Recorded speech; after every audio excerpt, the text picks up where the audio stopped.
আসসালামু আলাইকুম রহমতুল্লাহ। বন্ধুরা সবাই কেমন আছো? আশা করি সবাই ভালো আছো।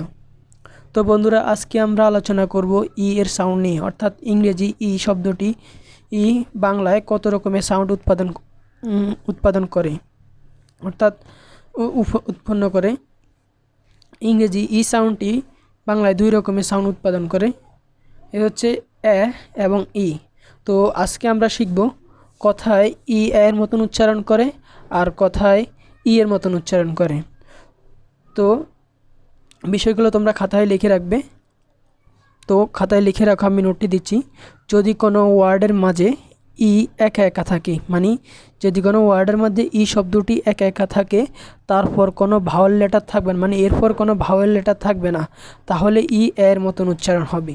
তো বিষয়গুলো কিছু উদাহরণ দিই, যেমন T E double L tell, E double G egg, L E G leg, R E D red,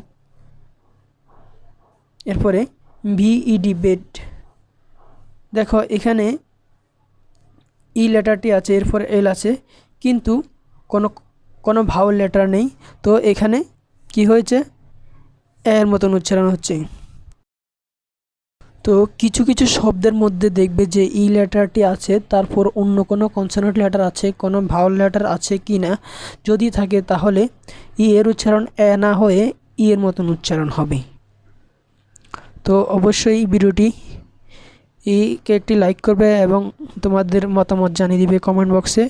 আর এরকম আরও ভিডিও পেতে আমার চ্যানেলটিকে অবশ্যই সাবস্ক্রাইব করবে এবং পাশে থাকা বেল আইকনটি বাজিয়ে দিবে। ধন্যবাদ সবাইকে।